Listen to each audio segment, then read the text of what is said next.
Hear it again for John Coons. Thank you.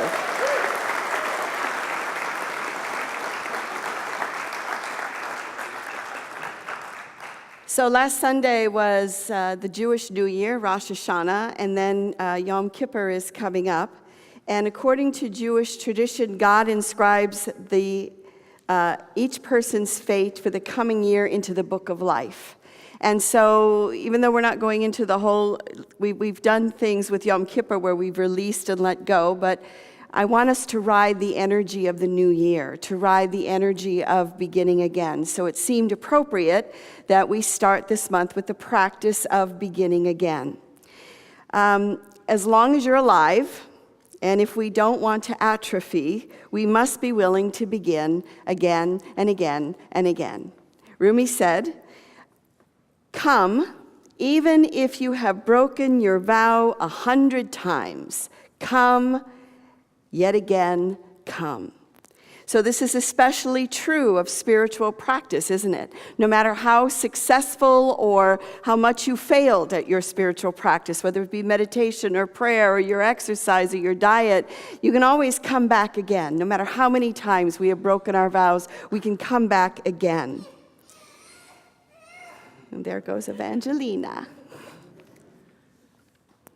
So a beginner's mind is needed if we want to be on the spiritual path. But the truth is, a beginner's mind is needed if we want to expand in any area of life, if we want to expand our minds, or if we want to expand our hearts. If we want to learn anything new, we need to have a beginner's mind, because if we think that we know everything already, then how can anything new get into our consciousness? Without it, we become narrow. There's a small point of view. We get locked in our lives. You know, Jesus said, when he said, unless you become as a little child, you cannot enter the kingdom of heaven. And right, what are little kids like? They have open minds. They're curious. They're not cynical. They want to learn new things. And so that too is called for us in this kind of a spiritual practice.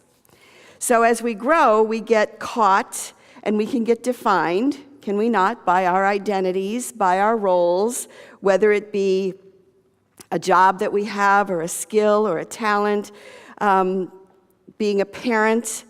You know, eventually your child is going to move out, you know, and there's that moment of, wait a minute, what have I been doing all these years, 24/7? And then boom, it's gone. We retire from our jobs, or we move and quit our jobs, or we lose our jobs. And the truth is that we're more than that, right? You're more than your role in life. You're more than a parent. You're more than whatever your title is. You're more than your body. We are souls and we are spirits that expand. And the truth is, the more that we recognize that we're more than that, then when we do have these changes, we can flow with them a lot easier, yeah? I remember my mom worked at a grocery chain in Chicago, and she was a service manager, and she'd really risen and high and, you know, was responsible for like 50 people, and she was always busy. But when it came time for her to let go of that, there was a crisis of who am I and what am I doing and what is my purpose in life. And I think probably many people experience that when they let go of a role or a position that they have. When we begin again, whatever it is, when we start to learn something new or do something that we haven't done before, there's always an energy at the beginning of something that's exciting. You know, it kind of wears off after a while, right? It's like you get all excited about something, it's like, yeah, maybe not. But there is that energy, and I think that energy is life-giving, and we need to participate with that. So an analogy of that is a potted plant. Right? I'm sure many of us have potted plants, and I hope you're not like me, because I'll put a plant in the pot and then it'll stay there for the next 10 years, maybe 15 years. And Kelly actually came along and repotted most of them.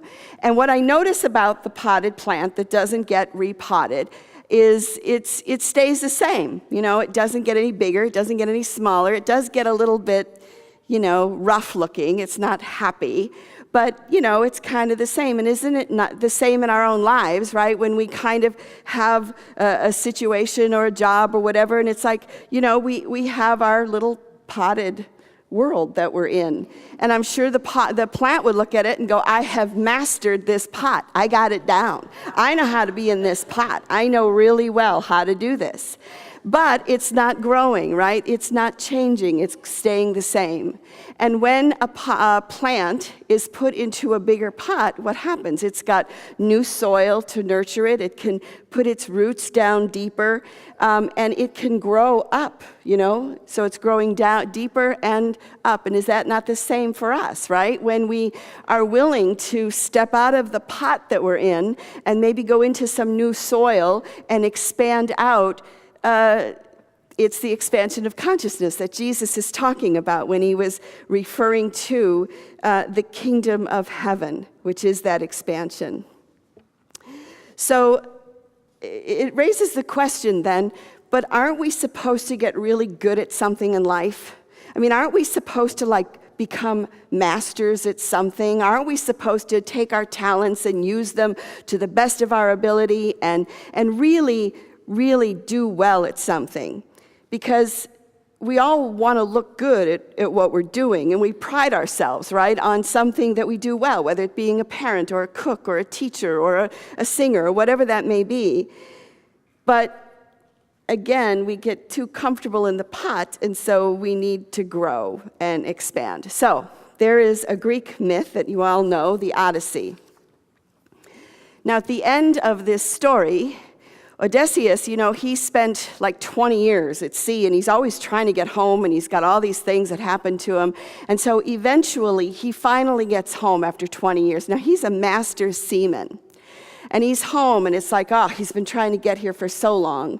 And then here he is, and it's wonderful. But after a while, he starts to get really bored, and he gets to be really restless. And he's like, I can't do this, right? I can't do this. I need to get back out to the sea because I'm a master seaman. So he packs his bag, he leaves his wife a note, nice guy. He leaves his wife a note, and he grabs an oar, and he starts heading toward the harbor because he's going to go back to something that he knows well, that gives him security, that gives him mastery. And on the way, he meets a soothsayer who says, stop.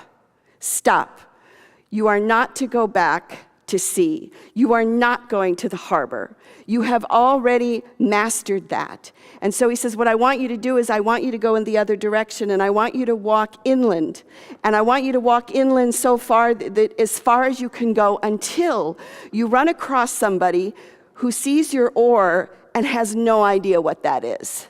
They're looking at you and going, what is that? And you're like, well, it's an oar. What's an oar? Well, no. He says, when you get to that point, I want you to take the oar and I want you to plant it in the ground. And then I want you to plant a garden. Plant a garden? Are you kidding? He's been at sea, has no idea how to do this.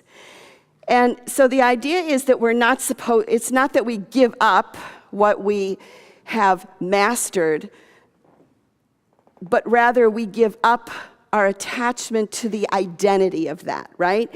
Because what Odysseus was doing was he was so locked into his role, and he's the know-it-all, and he knows everything, that for him to have gone back to the sea would not have fed his soul. Now, it might have benefited the people on the ship, and you don't lose the knowledge and the wisdom that you've gained. But for our own souls to keep expanding, we are called to jump out of this pot and go into another one. Mark Nepo, which is where some of the wisdom from this lesson is coming from today, wrote a book called The Endless Practice, which we have in the bookstore. And he was saying that he was, for 20 years, a poet, and quite a good one. And then after about 20 years, he started to feel like there was something calling him, something deeper, something bigger. And so he expanded and began to write different books. But he says this, eventually we come upon the necessary yet difficult moment when, in order to stay fresh and vital, we need to abandon not what we've learned, see, you never let go of what you've learned, but our identity as a master of anything. We need to put down our identity as an experienced know-it-all, because encased in that we deaden ourselves to life. Think about the ways in which we're bored with all that we know, but reluctant to let go of our earned position because we've worked so hard to learn these things. Yet, if we refuse to return to a beginner's mind and heart, our self-regard as a master can turn hollow and suffocate the soul. Make sense? It's kind of a twisted turn look on this idea of beginning again, because we are always more than our identities, we're more than our jobs, we're more than our titles. And again, when we lose it, we could be lost for a while, but we're more than that, we're more than our bodies. So what's calling you right now?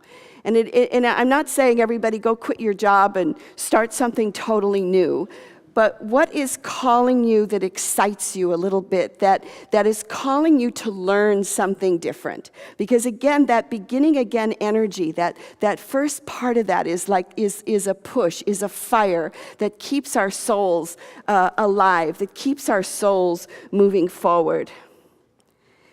How can you become as a little child? How can you expand the mind? How can you expand the heart? So I know 2 weeks ago I shared with you about going to the comedy class and doing the Comedy Underground, and many of you were there. And that for me is not that I'm going to become a comedian and change careers, but that it was just something that sparked to move into a different direction.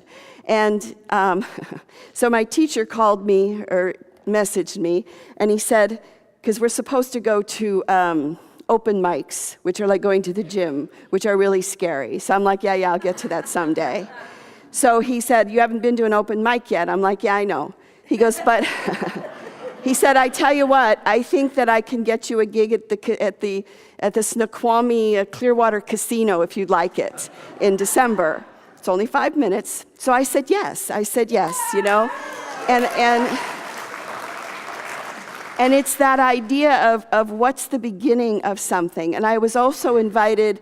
Many of you know that a side thing that I enjoy doing is astrology, but I only just sort of play with it. And I was invited by the Washington State Astrological Association to come and give a talk there as well. I've never spoken to a group of professional astrologers before. So again, it's a stretch. It's a moving out of my pot into a bigger pot. So my call to you, my ask of you is, what is it? What is it that is calling you in your soul? And it doesn't mean you have to give up the knowledge and the wisdom that you have for what you've already done and what you've accomplished in your life. But what is it that your soul needs? What is the new soil that your soul needs so that it can develop deeper roots and it can, go higher? It can grow higher. We as Seattle Unity are beginning again, right? We have been in the potted plant of this building for almost 60 years. And as we are pursuing this change, we are seeking new soil so that we can develop different kinds of deeper roots and expand in different ways that we hadn't before and that we can't in the same way that we are here. So we're being called to this in so many ways. Mark Nepo, back to him. So he spent 20 years focusing on poetry and being fairly successful in that. And then he decided to make a change. Keeping the myth of the Odyssey in his mind. And he began to write a bunch of different books, and they're amazing. He's an amazing writer. He's an amazing spiritual writer. And he said that he and his wife decided that they were going to start their lives over again and move to Michigan. So not only give up the poetry, but the writing and move to a different place. And he said he didn't know what was happening or where he was. And friends of his knew how much he loved the story. And he said one day in the mail he got this package, this long package without a return address. And he opens it, and it was an oar. And so he said he took that oar and he planted it in his garden. And he said, every day, while pouring my coffee, I bow to the need to explore, master, and then learn something new. And that's what we're called to do. We're called to explore and then master and then learn something new. So I'd like to close with a prayer and taking this into a deeper level of consciousness.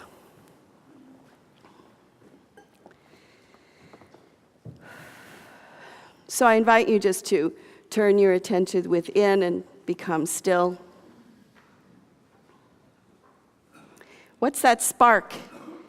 What is that spark in you that your soul is feeling, that you are hearing? And maybe it's in alignment with something that you're already doing in your life. Maybe it's something that's totally different and off the wall and out of the ballpark. But what would it look like for you to take that first step toward that which your soul is calling you to do? Knowing that you don't lose your mastery, that you don't lose your wisdom that you have worked so hard to gain. And I would even invite you to imagine that you are a plant and you're in a confined pot.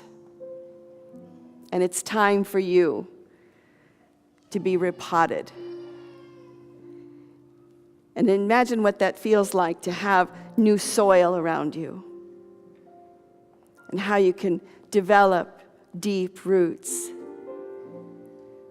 And you can rise higher.